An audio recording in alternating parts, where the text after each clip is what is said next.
We are on page Pues estamos en la 24. página Page 20. 24. Página 20. Quick. Let's take our seats. Let's go. Rápido, tomen sus asientos, vamos. Page 24. Página 20. Now, I just want to finish up. Ahora, quiero terminar con esto porque es una de las cosas vitales que queremos enseñar, que muestra uno de los principios que queremos que aprendan esta semana, y es esto, comenzando en el verso 6, en la página 20. Pero la justicia que es por la fe, dice así: no digas en tu corazón, ¿quién subirá al cielo? Esto es para traer abajo a Cristo. ¿O quién descenderá al abismo, es decir, para volver a subir a Cristo de los muertos? Y mira cómo dice, que la justicia que es por la fe, bien, dice así, así es como lo dice. La justicia que es por la fe dice lo siguiente: no digas en tu corazón, ¿quién subirá al cielo para traer abajo a Cristo? ¿O quién descenderá para subirlo? Y mira cómo no habla de Jesús. Dice, habla de Cristo, sé que Jesús es Cristo, pero enfatiza el hecho de que Él es el ungido.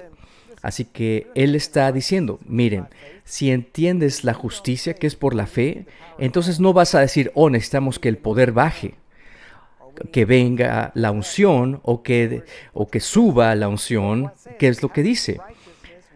¿Cómo es que la justicia lo dice, que es por la fe? ¿Cómo lo dice? Lo dice de esta manera: no tienes que subir para que baje, ni bajar para que suba. Mira cómo dice: mas dice, cerca de ti está la palabra, en tu boca y en tu corazón. Esta es la palabra de fe, la cual predicamos. Ahora mira cómo dice: no tienes que traer el poder de arriba, ni que baje Jesús a hacerlo, ni que suba para hacerlo, sino que la palabra de fe que predicamos, esta palabra, no estamos hablando de una denominación, sino algo que ya está en tu corazón. La palabra de Dios está en tu corazón. Mira cómo dice, que si confesaras con tu boca al Señor Jesús, que el Señor es Jesús, que Jesús es el Señor, y creyeres en tu corazón que le levantó de los muertos, serás salvo. Ahora, mira cómo lo que está diciendo. No tienes que hacer que baje para que haga algo. Y la palabra salvo quiere decir salvo, sanado, vida eterna. Entonces tenemos que movernos y entender que no se trata de que baje el poder, porque ya bajó. Dice la palabra de Dios que ya recibimos al Espíritu Santo y el poder con eso. Así que si crees que tiene que bajar el poder, no crees de acuerdo a la palabra de Dios, y eso quiere decir que tienes una fortaleza que tiene que ser derribada, una creencia equivocada. No tenemos que llamar a que baje nada, sino que ya está en tu corazón, ya está ahí. Háblalo. Declara la salvación, la liberación, la sanidad. No tiene que bajar porque el poder ya reside en ti, porque recibirás poder cuando venga el Espíritu Santo. Es muy simple una vez que quitas toda esa, vamos a decir, pompa religiosa alrededor de esto, y por eso hay muchos a los que no les caemos bien, porque no nos gusta todo este rollo religioso, sino con lo que es. ¿Por qué? Porque preferimos ver a gente salva, ayudada y liberada, en vez de hacer cosas religiosas y rituales que dice la gente, hace que la gente diga, wow, es un buen servicio. Bueno, es un buen servicio cuando la gente se salva, liberada y sana, y empieza a caminar conforme a una nueva vida, porque si no solamente es emoción. Es mejor tener la realidad, algo verdadero, que solamente emociones. Y cuando cosas reales ocurren, la emoción viene con ello. Es divertido, es increíble gozarse cuando alguien se sana, ¿verdad? Y no es tratando de emocionarnos para que baje Dios. No somos los profetas de Baal, pero muchas veces las iglesias hacen eso. Si gritamos suficiente o hacemos suficientes cosas, Dios bajará. Es lo que hacían los profetas de Baal, pero tenemos que darnos cuenta que nuestro Dios no es así. Él se mudó dentro de nosotros. Somos la única fe en el mundo que cree, de hecho es algo sorprendente, que el Dios al que adoramos vive en nosotros. Ninguna otra fe en el mundo cree eso. Tenemos que darnos cuenta que esto es quienes somos. Decimos, Él está con nosotros, así que actuemos como que Él está con nosotros. Y luego sigue diciendo, sí, el verso 10, porque con el corazón se cree para justicia, mas con la boca se hace confesión para salvación. Quiero anotar esto y por favor, solamente lo estoy diciendo por lo que está ocurriendo en el mundo de la iglesia en este tiempo, pero tenemos que tener un balance entre la fe y las obras. Hay un balance, hay un equilibrio. Dice la gente, no se trata de obras. Pero Jesús habló mucho de obras. Hay obras muertas, que quiere decir hacer algo para ganarte el favor de Dios, y eso no funciona, es una obra muerta. Pero también habló Jesús de buenas obras, que son obras que haces gracias a que eres salvo. Hay una gran diferencia. Entonces, mira cómo dice que aquí nos está diciendo que con nuestro corazón creemos para justicia, pero luego con nuestra boca confesamos para salvación. Entonces, tenemos que darnos cuenta que sí, es un acto simple, no es algo difícil de hacer, pero hay algo que tenemos que hacer. Algo que crees y algo que haces creyendo, mostrando que lo crees. Así que hay un lado espiritual y un lado físico de acción. Tienes el aspecto espiritual de lo que está dentro de ti, pero también hay un lado físico, y no quiero decir que eres salvo por obras, no es lo que estoy diciendo. Lo que estoy diciendo es que si crees, entonces harás algo. Algunos dicen, bueno, yo creo, así que no tengo que hacer nada ya. No es que tú tengas que hacer algo, sino que ahora puedes hacer algo. El punto no se trata de las obras como tal, pero debe haber algo de acción. De esto hay una tendencia en todo el mundo, en muchos lugares. Con el internet ahora, cualquier persona se sube en línea y dice algo, y mucha gente se lo cree. Y aunque esa persona no sabe de lo que está hablando. Y la gente le gusta porque les gusta lo que dijo o lo que sea, pero hay esta tendencia acerca del bautismo en agua. Y lo increíble es que esto es lo interesante, que cuando veo a las personas que están involucradas en estas cosas, estas nuevas tendencias, como las quieras llamar, casi todos tienen 30 años o menos. No tengo nada en contra de los jóvenes, créanme, no tengo nada en contra de la juventud. Pero cuando has estado en la iglesia por un buen tiempo, empiezas a ver las mismas tendencias viniendo vez tras vez, porque el diablo no tiene trucos nuevos, sino que trata de disfrazar mala doctrina y la disfraza de nuevas cosas otra vez, y también como el bautismo en el agua, no solamente por un par de años, pero se ha hablado de esto por siglos, y ahora dicen, es que tienes que ser bautizado en agua para poder ser salvo. La Biblia es muy clara, el bautismo en agua no te salva, es una demostración de buena conciencia que demuestra lo que ya ocurrió en tu interior, y el hecho de que entras al agua y sales es una representación de que moriste en Cristo y ahora estás resucitado para caminar en vida nueva. Pero ahora alguien viene en línea y dice que tienes que ser bautizado en agua, si no, no eres salvo. Entonces Jesús le mintió al ladrón a su lado. Tenemos que darnos cuenta. ¿Debe ser bautizado en agua? Por supuesto. ¿Por qué? Porque Jesús lo mandó. Eso debería ser suficiente. Pero también tenemos que darnos cuenta que el hecho, ese acto, es una demostración de algo más. En sí mismo no te salva, porque si te salvara, entonces la salvación es por obras, porque esa es una obra. ¿Bien? Amén.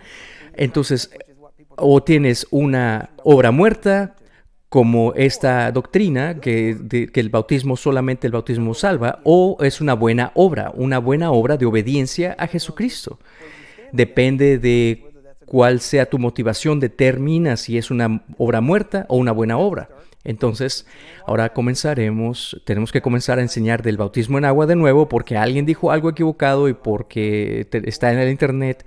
Ahora muchos jóvenes que siguen a estas personas se desvían y empiezan a otras doctrinas raras. ¿Sabes qué? Las doctrinas raras no viajan solas, sino en manada.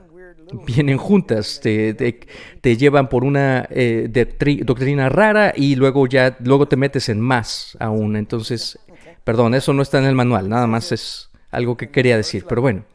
Dice aquí en el verso 11, porque la Escritura dice, todo aquel que creyere en Él no será avergonzado. Ahora mira, regresemos a la página, vamos a brincar a la página 3 del manual. Dije que íbamos a regresar acá, así que vamos a llegar aquí. Quiero enseñarles unas escrituras muy buenas y al final de la página 3 dice, así que, verso 20 de 2 de Corintios 5:20. Ahora, así que somos embajadores de Cristo, como si Dios rogase por medio de nosotros, os rogamos en nombre de Cristo. Vean eso, en nombre de Cristo. Estamos haciendo esto porque si Cristo estuviera aquí lo haría Él, pero lo estamos haciendo en su nombre. Por eso lo hacemos nosotros. Esta es la esencia de este seminario. Que lo que hacemos aquí lo hacemos en nombre de Cristo, lo hacemos a su nombre porque Él no está aquí físicamente. Ahora, bien, mira cómo dice, entonces primero que nada en el comentario después de eso dice, aquí vemos que somos embajadores de Cristo, mensajeros enviados en una misión oficial como representantes legales de Cristo y vemos que Dios nos utiliza a literalmente rogarle a los hombres a que se reconcilien con Dios y ahora estamos implorando en el lugar de Cristo. Ahora, si bajas un poco, vamos al capítulo 6:1. Así pues, nosotros como sus colaboradores, vean eso, somos colaboradores, trabajamos con Él. Y esto es de las primeras cosas que tienes que entender, más importantes. Ojalá puedas ver una unión más cercana de tu persona con Cristo. Y muestra que el trabajo que tenemos aquí el trabajo que tenemos no es que tengas tu mejor vida en este momento, ¿verdad? Si piensas que el sueño americano es tu mejor vida, no es eso por lo que murió Cristo en la cruz. ¿Quiere que seas bendecido y próspero? Claro que sí, pero Él no quiere que te enfoques en la mejor vida que puedas tener. Quiere que te enfoques en su vida, viviéndose a través de ti para poder ministrar su vida a aquellos que no lo conocen. Ese es nuestro propósito. Debemos ser peregrinos, extranjeros. No quiere decir que no puedas tener cosas bonitas, mientras esas cosas bonitas no te tengan a ti. Pero Dios quiere prosperarte para bendecir a otros, no para acumular. Y digas, mira toda la fe que tengo, mira todo lo que tengo. Ahí es donde el mensaje de fe se equivocó y es una tendencia. Alguien habló del mensaje del reino y es una enseñanza increíble, pero la gente que lo escuchó eran todavía carnales, entonces lo escucharon con este filtro carnal y dijo, con esta verdad del reino puedo tener un nuevo carro y nueva casa y lo puedo traer. Entonces ellos escucharon el mensaje divino y lo pusieron en el trasfondo carnal de esas personas. ¿Es verdad lo que dice el mensaje? Sí, pero la iglesia debería de darse cuenta que con ese mensaje podríamos cambiar el mundo, cambiar naciones. Podemos hacer que lugares que no pueden cosechar cosas y no hay siembras buenas, podrían tenerlo. Podríamos alimentar a naciones que están muriéndose de hambre y porque nosotros estamos ahí, somos hijos e hijas de Dios, tenemos el derecho de hablarle a la tierra y que empiece a fructificar. Así deberíamos de vivir, no solamente mostrando qué tanto podemos acumular y qué podemos comprar. Quiere que seas próspero. ¿Por qué? Porque Dios quiere escuelas bíblicas ser construidas y orfanatos y gente siendo alimentada y lo hace a través de su cuerpo. Dios técnicamente nunca ha ordenado a un gobierno que sea sus manos para alimentar al hambriento. Es la responsabilidad de la iglesia. Te garantizo esto. Quien quiera que alimente al hambriento, el hambriento seguirá. El hambriento los seguirá a quien quiera que lo alimente. Entonces queremos que la gente siga a Cristo. Tenemos que cuidar de las personas y darles de comer. No es suficiente la religión. La religión tiene que tocar toda área de la vida. No solamente puede ser una parte, es físico, mental y espiritual. Y la belleza es esta, que cuando entiendes quién eres, no estás limitado por lo que tienes en lo natural. Porque empiezas a darte cuenta que representas el cielo, eres un embajador y vives en una embajada. Y por cierto, la iglesia no es la embajada. Donde vivas tú es la embajada. ¿Por qué? Porque esa es la residencia del embajador. Está en la embajada. La embajada no se ve como el país en el que está la embajada. La embajada representa el país del que vino. Entonces, tu hogar debe representar la embajada del cielo. ¿Amén? ¿Qué quiere decir eso? Te das cuenta de que cada embajada es la propiedad soberana o suelo soberano de la nación que lo puso ahí. La embajada americana en Haití, vas por las calles de Haití y puede haber pobreza y todo tipo de cosas, pero luego llegas a la embajada americana y es hermosa. Y tienes a los guardias afuera, no puedes entrar, hay seguridad. Tienes que tener permiso para entrar a la embajada. Y generalmente lo que se requiere, tienes que tener una cita o el pasaporte correcto para tener el derecho de entrar. Y cuando entras, ¿qué crees? No hay pobreza dentro de la embajada de Estados Unidos en Haití. Se ve bonito, está bonito. ¿Por qué? Porque representa la nación que la envió. No es que vayan y se tienen que ver como Haití, sino que demuestran la nación de la que vino. Tu hogar debe ser una embajada del cielo, tu casa. No debe haber nada en tu casa que no se encuentre en el cielo, incluyendo enfermedad, dolencias, sillas de ruedas, etc. No deberían estar ahí. ¿Por qué? Porque es una embajada, somos donde vive un embajador y que representa el reino de Dios. ¿Bien? Y entiendan esto también. Nadie, si otra nación, si el representante de otra nación entra a la embajada de una forma hostil o sin invitación, es un acto de guerra. ¿Por qué? Porque esa embajada, el suelo de esa embajada es territorio soberano de la nación que le envió. No de dónde está. Y es así como debes ver tu hogar, tu casa, que todo lo que el mundo o el diablo o la carne trata de meter a tu casa es un acto de guerra en contra del reino de Dios. Y el reino de Dios está listo para sacarlos por fuerza a cualquier invasor. Si sigue en tu casa es porque tú lo permites. Y al final de esta semana no vas a permitirlo más, porque te vas a dar cuenta de quién tú eres. Se puso un poco serio esto, pero bueno. Ahora, mira Gálatas 6:14. Más lejos esté de mí gloriarme, salvo en la cruz de nuestro Señor Jesucristo, por el cual el mundo me es crucificado a mí y yo al mundo. Porque en Cristo Jesús ni la circuncisión vale nada, ni la incircuncisión, sino una nueva criatura. ¿Qué está diciendo? Mira, esto, aquello, nada importa. Lo que cuenta es si eres nueva criatura, has nacido de nuevo. De dónde viniste, todas esas cosas, nada importa. ¿Por qué? Porque todas las cosas ya pasaron y todas son hechas nuevas. Así que lo único que importa es si eres una nueva criatura. Piensa esto, ok. Voy a enfatizar esto por un momento. Lo único que importa, según Pablo, en Cristo es que eres una nueva criatura. No el don que tengas, ni qué unción tengas, ni qué tendencia hay en la iglesia, o tú estás haciendo esto, que escuchaste la nueva doctrina. Nada de eso importa,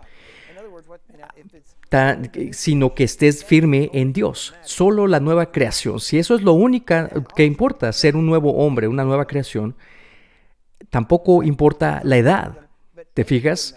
Ni estándar social. Pero no la edad, pero no nada más edad física, pero edad espiritual. Es decir, en cuanto has nacido de nuevo, puedes hacerlo todo, lo que dice la Biblia. No tienes que esperar 10 años. Bueno, sabes, tienes que empezar desde abajo. Ven a la iglesia todas las semanas, da tus diezmos y el Señor te elevará pronto. No, eso no es Dios elevándote, eso es el hombre elevándote, si ese es el proceso. En cuanto eres nuevo en Cristo, puedes sanar y echar fuera demonios, etc. Y si no lo haces, es simplemente porque no lo sabes, porque te han enseñado que tienes que tener dones y unciones.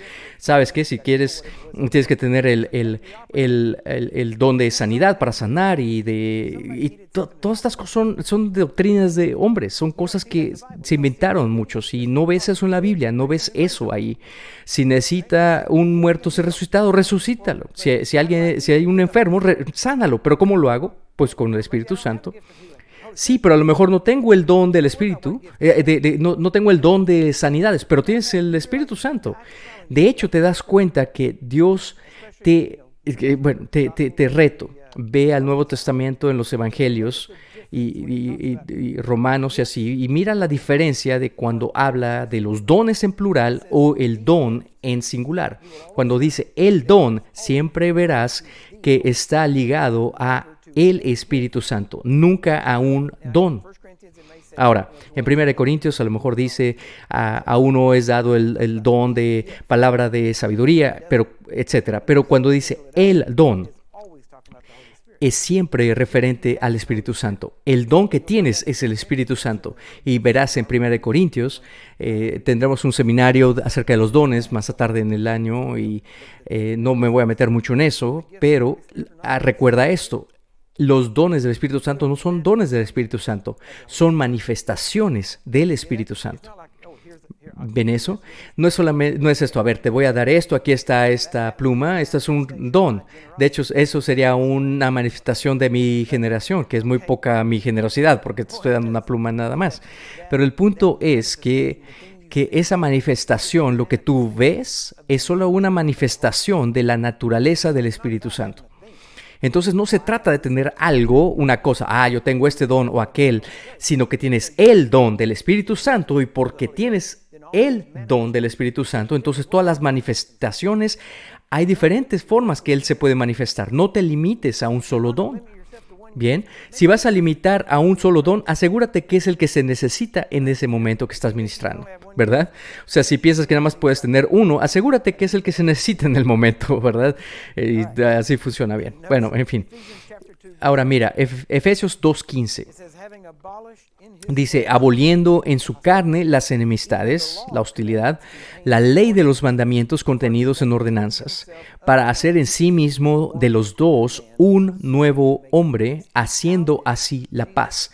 ¿Cómo fue que Jesús o Dios hizo paz con el hombre?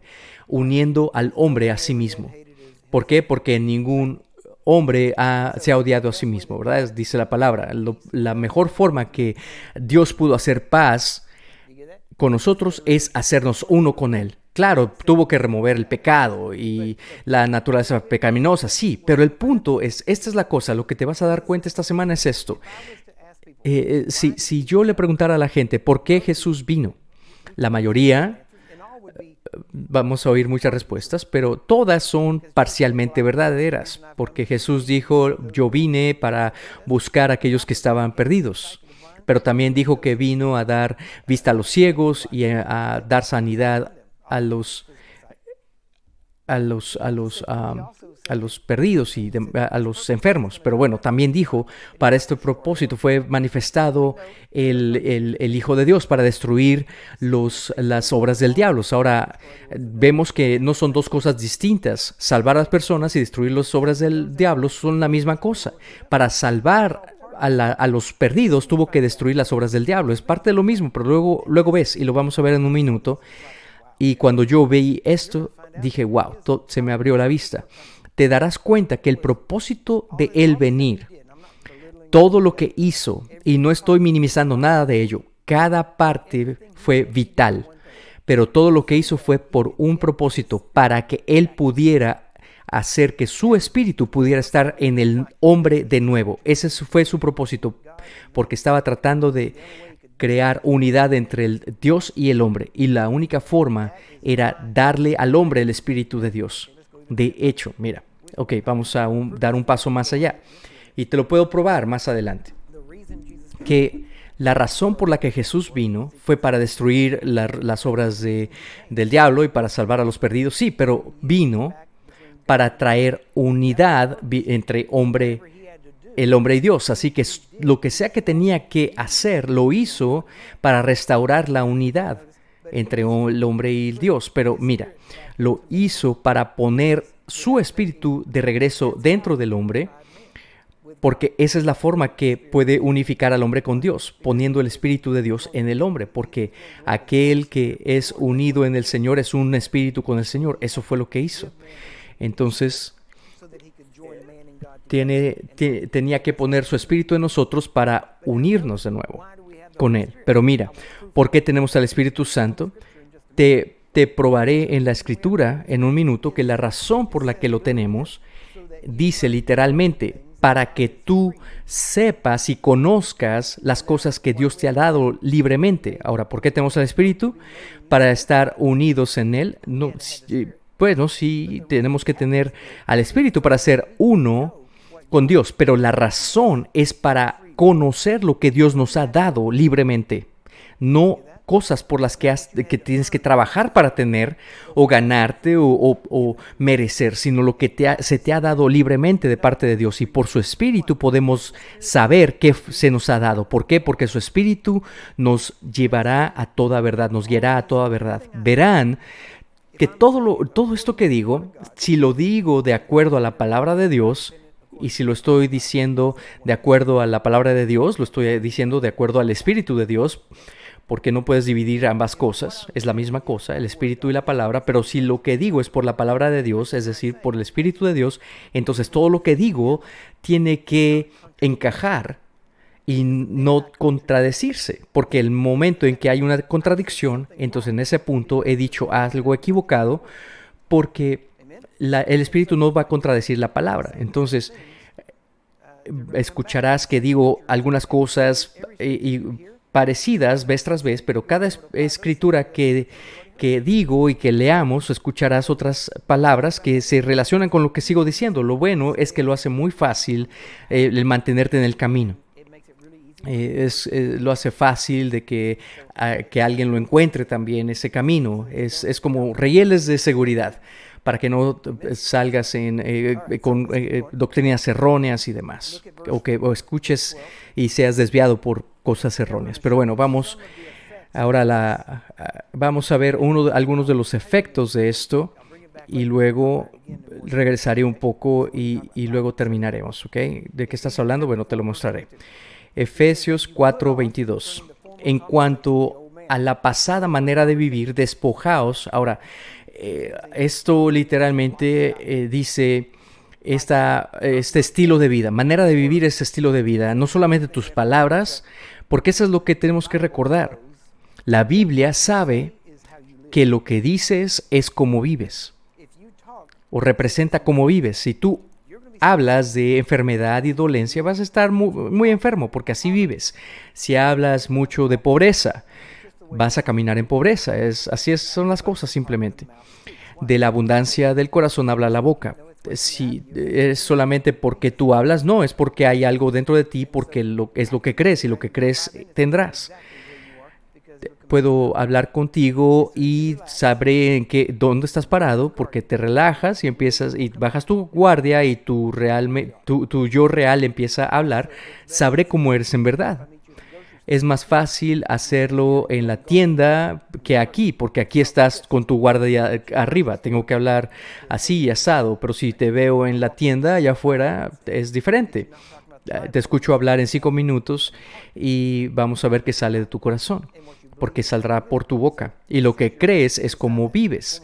Así que cuando dice en cuanto a la pasada manera de vivir y estilo de vida, déjalo a un lado. No vivas igual, y si no vives igual, entonces no hables igual, porque seguirás hablando de la forma vieja de vivir y vivirás la forma vieja, porque si hablas del pasado solamente, lo vas a repetir, vas a regresar a tu pasado. Entonces, dice,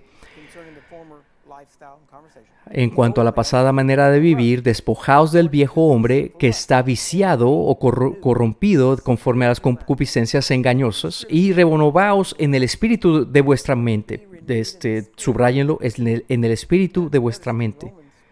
Ahora nota cómo en Romanos 12 nos dice cómo cambiar nuestra vida, y es renovando nuestra mente. Entonces, de hecho, dice, no sean conformados a este mundo.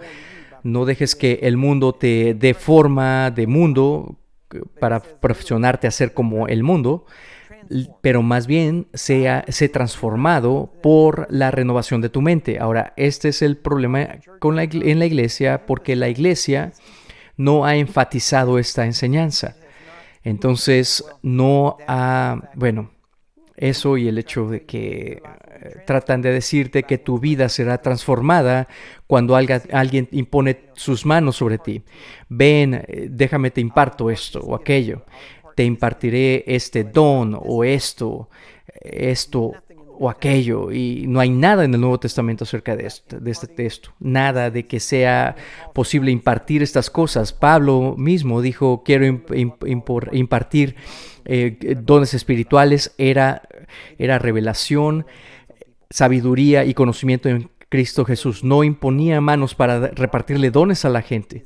El don que se puede transmitir por imposición de manos es el don del Espíritu Santo. Así que no es te daré el don de fe y don de sanidad. No dice la Biblia eso. Eso no es de la Biblia. Entonces dices, bueno, pero es que lo quiero. Bueno, buenas noticias, ya lo tienes. Ya está ahí porque tienes el don del bautismo del Espíritu Santo. No tengo que imponerte las manos. Puedes ser sano por imposición de manos. Puede ser bendecido por imposición de manos, pero tu vida no puede ser transformada por imposición de manos. La única escritura que nos dice cómo se transforma nuestra vida es Romanos 12. Y dice con la renovación de nuestra mente. Y eso es lo que, por eso vemos a gente que viene a la iglesia y ha estado por aquí 50 años y siguen batallando con lo que batallaban antes de venir a Cristo. Su vida no cambia mucho. A lo mejor han mejorado en algunas áreas, pero no han sido transformados. Transformación, metamorfosis, significa literalmente como de una oruga a una mariposa. Dos cosas completamente diferentes que ni siquiera puedes reconocer que son lo mismo. Y así deben ser nuestras vidas. No solamente una mejor vida, sino que de la vida que solíamos vivir a una vida como Jesús.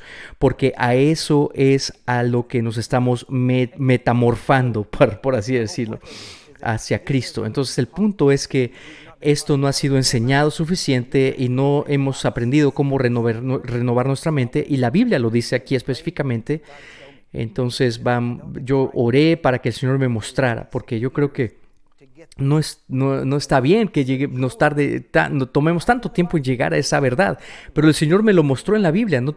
Está justo ahí, cómo renovar nuestra mente de acuerdo a la palabra de Dios. Digo todo esto porque si quieres que tu vida sea transformada, ahora serás bendecido, tu vida será cambiada por esta enseñanza, porque has aprendido una verdad. Pero si esa renovación quieres que ocurra y que tu mente sea renovada a esta verdad, no solamente escuchar la verdad, pero ser renovada hacia ello. Y hay una diferencia. Pero bueno, lo digo todo esto porque en el verso 23 dice, renovaos en el espíritu de vuestra mente. Ahora, renovaos en el espíritu de vuestra mente es diferente a lo que estamos hablando de renovar nuestra mente. Porque hay un espíritu, porque puedes tener una mente renovada y no ser renovado en tu espíritu. En el espíritu de tu mente son cosas diferentes. Por ejemplo, hay un grupo con el que, bueno, digamos que era una denominación, vamos a decirle, o un grupo de personas que creía en cierta forma. Lo mejor de ellos, por cierto, era que todo se trataba de buscar la verdad en la Biblia, todo era en la Biblia y memorizaban la Biblia, la citaban todo el tiempo. Pero el problema es que muchos la citaban, la Biblia, pero sus vidas no cambiaban. El problema es que la citaban, pero su mente no era renovada hacia ello. El hecho de que te memorices la escritura no quiere decir que tu mente va a ser renovada. Mi mamá tenía un loro, ¿verdad? Un perico que citaba escritura, pero su mente nunca se renovó. Repetía lo que sea que escuchaba. Así que bueno, pero hay personas que conocía en ese tiempo que podían citar la escritura, pero no eran renovadas sus mentes. ¿Y cómo sé? Por cómo vivían su vida. La Biblia dice que si tu mente es renovada, tu vida es transformada. Y eso yo no lo veía. Así es como te das cuenta, que nada más es un sube y baja, pecan, no pecan, pecas, no pecas. Y siempre tienes que regresar con nuevas resoluciones, no solamente el primero del año, sino con todas las semanas. Ahora seré bueno, dejaré de hacer esto y empezar a hacer esto y es vez tras vez lo mismo. Este es el problema. El hecho de que puedas memorizar y citar escritura no puede ser renovado. Tu mente es renovada en el grado que la palabra de Dios dicta tus acciones diarias, al grado de que la palabra de Dios dicta tus acciones diarias. A ese grado es renovada tu mente, porque en cuanto es renovada tu mente, entonces es como si fuera una ley por la que vives tu vida. No estoy hablando de la ley, sino estoy hablando de una disciplina de cómo vives tu vida cuando es renovado. Ahora, aquí dice ser renovado en el espíritu de nuestra mente. Entonces, esto fue lo que noté con estas personas. Podían citar escrituras y en cierto grado pensarías que su mente estaba ya renovada, pero aún de los que parecían que vivían de acuerdo a la palabra de Dios, basados en escritura y cómo tenían su mente renovada, aún así eran muy pesimistas o muy negativos en su pensamiento. Y la cosa es que ese es el espíritu de tu vida. Tu mente debe ser renovada, pero también si el espíritu de tu mente no cambia, si no es renovado, entonces va a derribar cualquier cosa que estás haciendo bueno con la renovación. Así que tienes que cambiar la actitud, el espíritu de tu mente. No, eres constantemente crítico o negativo, estas cosas, o derribando cosas en tu mente, diciendo esto no es malo. Pero mira, la iglesia está hecho de personas que viven en el mundo. Y esto empezó hace mucho, pero lo ves ahora más pronunciadamente, en sentido de que lo que es bueno se le llama malo. Oh, wow, está malo. ¿Está malo? Uy, qué malo. ¿Malo es bueno? No, es que es malo. Es un buenazo, ¿no? Por no decir buenazo, es malazo. Como Michael Jackson, ¿verdad? La canción Bad, malo, y todos pensaban que era bueno. Así que la Biblia habla de no dejes de que la gente llame lo bueno malo y lo malo bueno, y la iglesia lo hace. Ahora es peor. Un término común que escuchamos aquí en Estados Unidos es, en vez de sorprendente, es enfermo. Wow, eso está enfermo, es sick en inglés, y es una expresión. Y enfermedad está en su vocabulario, y verás enfermedad en su vida. ¿Por qué? Porque es el plan del diablo. Y aún en la iglesia, te doy otro ejemplo, y a lo mejor voy a pisar unos callos. Dicen, guay, ese servicio de anoche, wow, me destrozó. Jesús destrozará tu vida, man. ¿Sabes qué? Jesús jamás ha destruido tu vida. Lo dije y se enojó el Espíritu Santo, lo sentí. Porque lo dije. ¿Por qué? Porque eso es una blasfemia, decir porque Jesús jamás ha destrozado una vida. Él edifica vidas, redime, restaura. Y hay gente que está diciendo, wreck, que es la palabra para destrozar. Estás mintiendo. Y no solamente mintiendo, pero mintiendo acerca de Jesús. Déjame te digo, ¿quieres ver algo destrozado? Ve mi vida antes de Jesús. Ahí estaba mi vida destrozada y yo la destrocé. Él arregló mi vida. Él la cambió y la hizo algo que vale, no algo que debió haber estado en el basurero, ¿verdad? Y la gente dice, no, es solamente una palabra. ¿Sabes qué? Las palabras importan. Las palabras importan. Así que, bueno, perdón, me enojé un poquito ahí, pero bueno.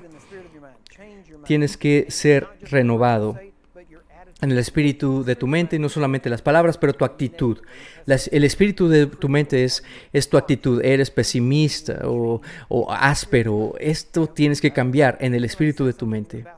Alguien dice algo acerca de alguien y dices, no, déjame te digo, esto es lo que pasará con él. Fue promovido. Sí, vas a verlo. Van a correr después. Es el espíritu. Siempre están buscando algo negativo. Y la generación en la que yo crecí, si alguien realmente nos caía bien, lo criticábamos, nos burlábamos de él si alguien nos caía bien.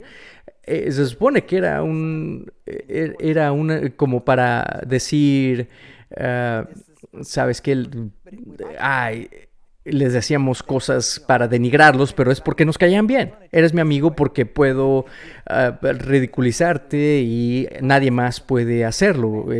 Muestra lo cercanos que somos. Si puedo decirte algo feo y no pasa nada, entonces somos buenos amigos. Qué mal está eso. Tenemos que renovar nuestras mentes porque si quieres poder en tus palabras, esas palabras deben ser dignas de llevar poder.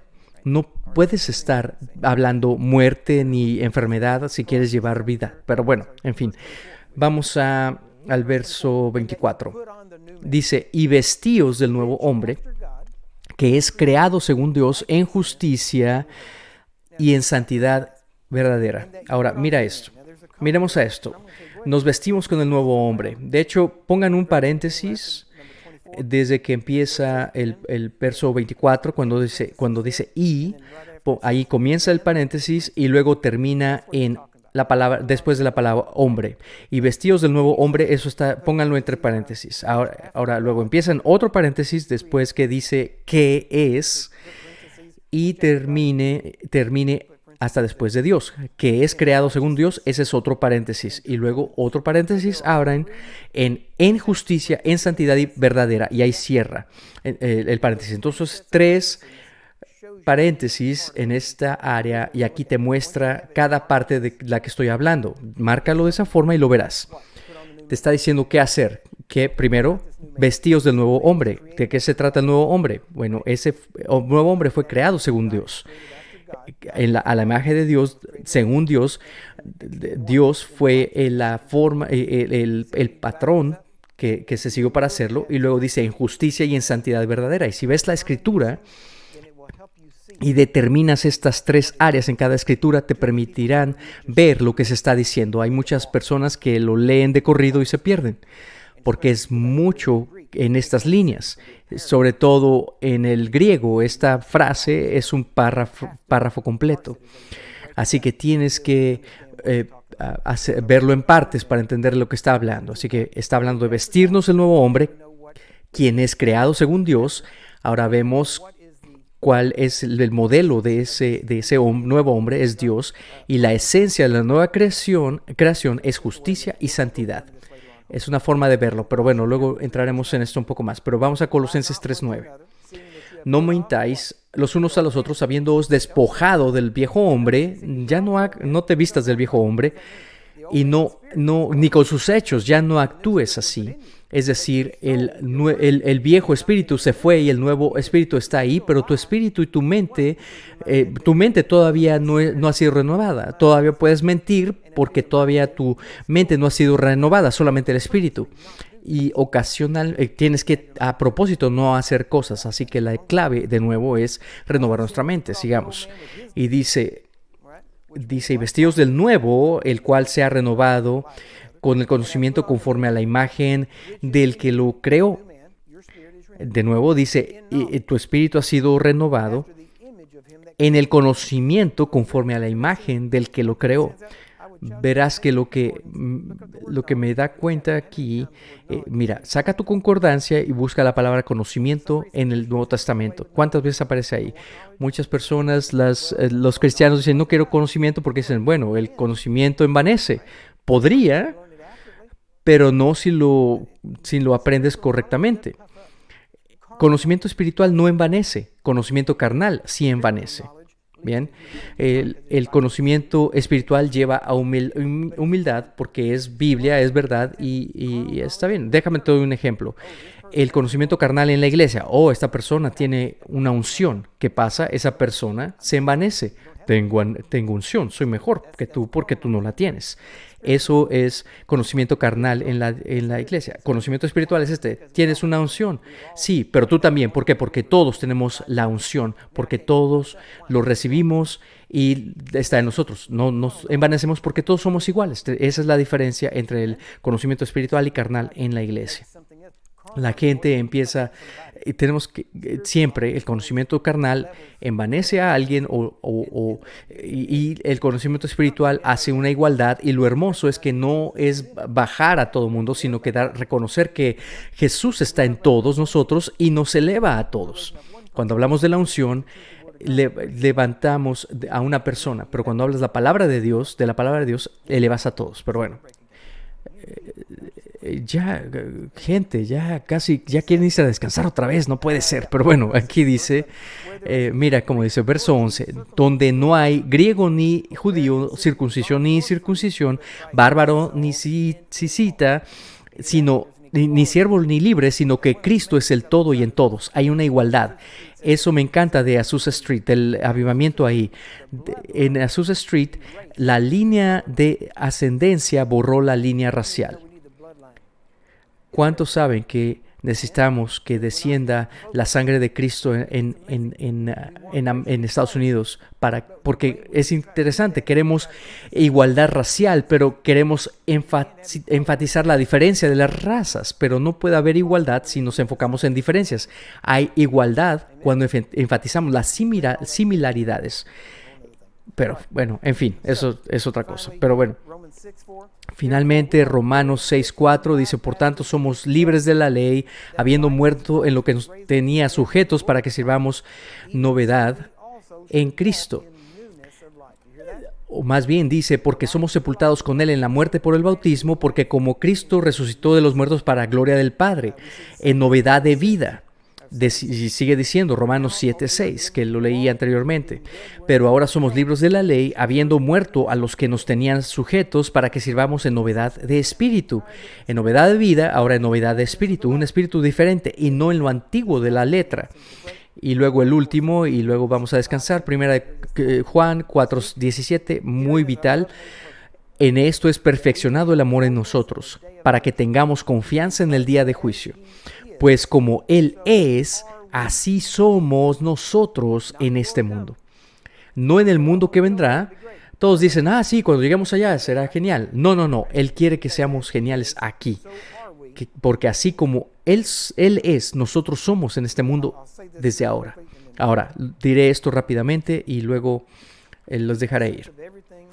La esencia de todo, o el resultado de todo lo que te estoy enseñando esta semana, si lo entiendes, este será el resultado. Te darás cuenta y comenzarás a caminar en la verdad y la realidad de que, número uno, Jesús no tenía miedo de fracasar.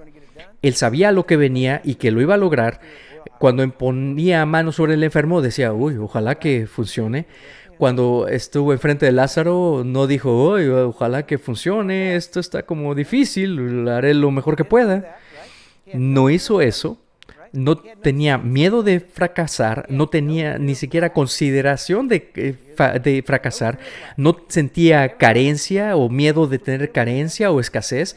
Nunca dijo, ojalá tenga lo suficiente para hacer eso, tenemos aquí el dinero, pero la tiene Judas, no sé si me vaya a alcanzar para hacer esto o aquello, no estoy seguro si está ahí el dinero todavía o no. Así que no tenía miedo de carencias, no tenía sentimiento de condenación, ni sentimiento de culpa, ni de vergüenza. Dices, bueno, obviamente nunca peco, pero ¿qué crees? Tú tampoco. Si estás en Cristo, porque está borrado. Tu problema es que recuerdas todavía quién eras y no sabes quién eres. No estoy diciendo que no cometes errores, entiendo. El asunto es, si cometes un error, sé como David. En cuanto te equivoques, arrodíllate, arrepiéntate y no te quedes ahí, son tan malos. No, le das tiempo al diablo para trabajar. En cuando te das cuenta, arrepiéntate. Señor, perdóname, soy un tonto, lo sabemos tú y yo, Señor, recibo tu perdón, límpiame. Se fue en el nombre de Jesús. Ahora vamos a sanar a algunos porque tengo que probar que creo que soy perdonado. De inmediato vas y haces lo que tienes que hacer. No te quedas ahí haciendo penitencia, sintiéndote mal acerca de ti mismo. No, tienes que caminar adelante rápido en estas cosas cuando caes. Y si lo haces, te das cuenta que no tendrás vergüenza, ni culpa, ni condenación caminando contigo, porque no es la voluntad de Dios para contigo. Escucha, Él no quiere que tu conciencia sea cauterizada, de que peques sin que te moleste, porque eso es lo que está pasando en la iglesia ahora. La gente peca y dice no importa y hacen que se cauterice su conciencia, y de esto habla la Biblia. Así que sabemos que esto es algo que ocurre, pero de acuerdo a esa doctrina no puedes tener una conciencia cauterizada porque no importa el pecar. Pero bueno, todo el asunto está en esto. Dios quiere que vivas libre de culpa o libre de culpa porque estás libre de pecado. No es que quiera que vivas libre de culpa estando en pecado, porque entonces tienes una conciencia cauterizada y entonces te apartas de toda relación con Él. Él quiere que seas libre, que no tengas sentimiento de escasez. Le digo a mi gente, no hacemos decisiones en base a dinero, sino en base a la voluntad de Dios. Encontramos cuál es la voluntad de Dios y aunque no tengamos el dinero en el banco, caminamos para allá y cuando necesitamos el dinero, llegará de alguna forma. Dios lo traerá. Así que no tenemos miedo de escasez, ni sentido de condenación o de culpa, y no tenemos miedo a fracasar. Mucha gente no intenta cosas porque tiene miedo a fracasar, especialmente cuando tienes una reputación. No quieres intentar cosas porque ahora tienes reputación y se puede caer tu reputación. No puedes vivir con ese miedo de fracasar. No deberías. Gente en televisión, están en la mesa directiva y hay muchos miedos. Bueno, pero ¿qué tal si hacemos esto? Les dije, miren, esto va a funcionar o no va a funcionar. Si no trabaja, fallemos en grande. Tenemos una oportunidad de entrar a una nueva área, hagámoslo. ¿De dónde vendrá el dinero? ¿De dónde viene todo el dinero? Otro dinero viene de la gente. Si buscamos a la gente por ello, ya nos equivocamos, pero vemos a Dios como nuestra fuente. Pero no podemos tomar decisiones en base a dinero, porque si lo haces así siempre tendrás miedo de tener escasez o de falla, y no podemos hacer eso. Tenemos que caminar en fe. Dios no te estás financiando a ti mismo. Dios te está financiando para hacer su voluntad. Muévete en su economía, no en la tuya. Tenemos que darnos cuenta de esto. Cuando empiezas a vivir así, empiezas a vivir como un hijo, y hasta entonces estás viviendo como un siervo, como un esclavo, y esa no es la voluntad de Dios. Quiere que tú vivas como un hijo, y es el placer del Padre darte el reino. Muy bien, vamos a descansar. Tenemos un anuncio, pero bueno, nos vemos. ¿Les está llenando esto? Qué bueno, perfecto. Qué bueno que les está sirviendo. Y espero que les esté sirviendo porque a mí me encanta. Si está usted considerando colaborar con nosotros y desea apoyar nuestra misión, por favor visite jglm.org/partners. Los recursos se utilizarán para los programas televisivos y nuestro trabajo misionero en todo el mundo.